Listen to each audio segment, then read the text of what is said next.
देखिए बच्चों, अत्यंत बड़ी दूरियों के मापन के लिए हम क्या करते हैं, कुछ प्रमुख विधियों का उपयोग करते हैं जो निम्नलिखित है। आइए देखते हैं।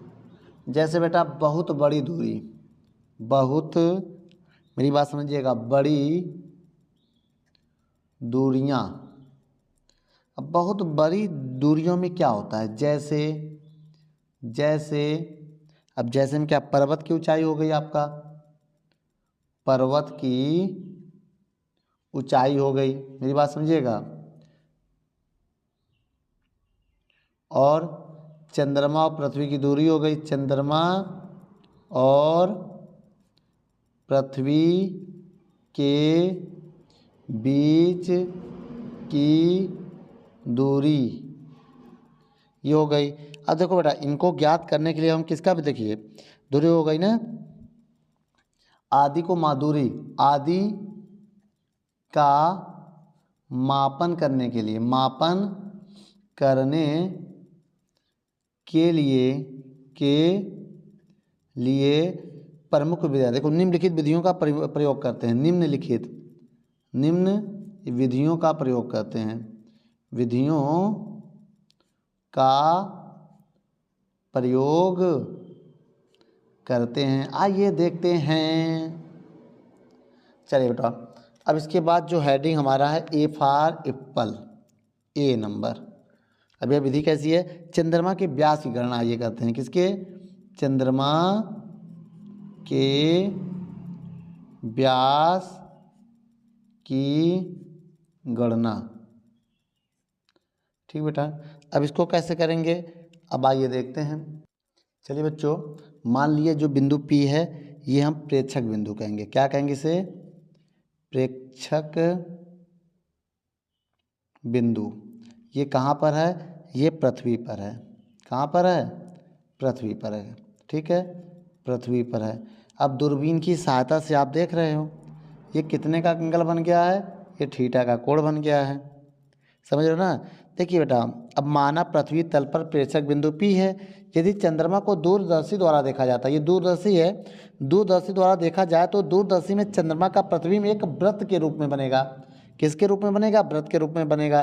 तो माना प्रेक्षक बिंदु क्या है, P है, और चंद्रमा का जो व्यास है वो AB है। क्या है, AB पर बना कोण कितने का है, थीटा का है।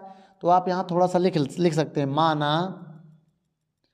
माना प्रेक्षक बिंदु, माना प्रेक्षक बिंदु P पर चंद्रमा का व्यास, ठीक है, चंद्रमा का व्यास, चंद्रमा का व्यास AB, तो व्यास हो गया बेटा AB, ठीक है, द्वारा बना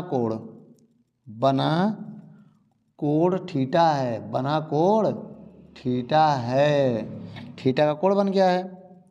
अब बताओ, अब देखिए माना चंद्रमा का रेखी व्यास, देखिए क्या माने यहाँ पर, देखिए इस दूरी को हम S मान ले रहे हैं, इस दूरी को S मान ले रहे हैं, इसका रेखी व्यास को हम लोग D मान ले रहे हैं।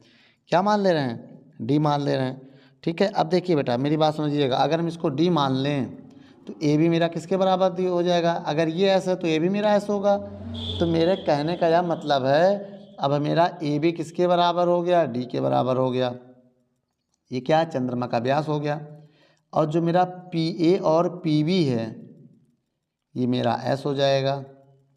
क्या हो जाएगा, S हो जाएगा। अब इतना तो पता है भाई, ये क्या है, ये पृथ्वी और चंद्रमा की माध्य दूरी है S। इसे हम क्या बोलेंगे, चंद्रमा का व्यास हो गया।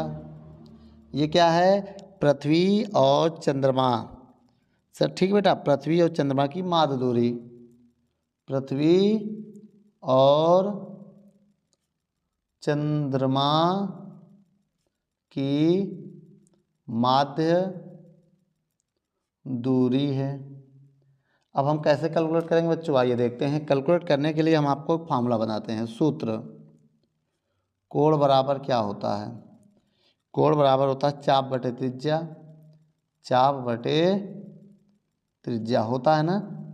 अब बताइए चाप मेरा क्या है, अगर चाप की बात करें तो चाप इसमें है क्या, यही सबसे बड़ी बात। देखो कोण थीटा हो गया, कोण थीटा मान ले रहे हैं, और चाप को हम बहुत करेंगे तो यहाँ मान ले रहे हैं डी। किसको मान ले रहे हैं? चाप को डी मान ले रहे हैं। चाप हमारा ये हो गया, अगर ये कोण है तो ये चाप हो जाएगा मेरा पूरा। क्या हो जाएगा? चाप। तो चाप हमारा ए बी हो जाएगा, कुल मिला के ए बी लिख दे रहे हैं, और त्रिज्या जो हमारा हो जाएगा पी बी हो जाएगा। तो कोण ए बी जो है डी है और ये एस है। अब यहाँ से डी का मान अगर हम निकालें तो डी की वैल्यू क्या आ जाएगी? डी की वैल्यू आ जाएगी थीटा गुणे एस। क्या आ जाएगा? थीटा गुणे एस। तो ये हमारा आ गया आंसर। ठीक है बेटा, यही दूरी है। एस ज्ञात होने पर, मेरी बात सुनो, अगर एस आपको ज्ञात है, थीटा का मान आपको पता है, माप कर थीटा का मान माप कर चंद्रमा की क्या ज्ञात कर सकते हैं? व्यास ज्ञात कर सकते हैं। भाई डी क्या होता है? व्यास होता है ना, ये क्या है? व्यास है। तो चंद्रमा का व्यास हम ज्ञात कर सकते हैं। ठीक बेटा, वीडियो रोक कर नोट कर लो। यदि हमारी वीडियो आपको अच्छी लगे तो लाइक शेयर कमेंट करना ना भूलें।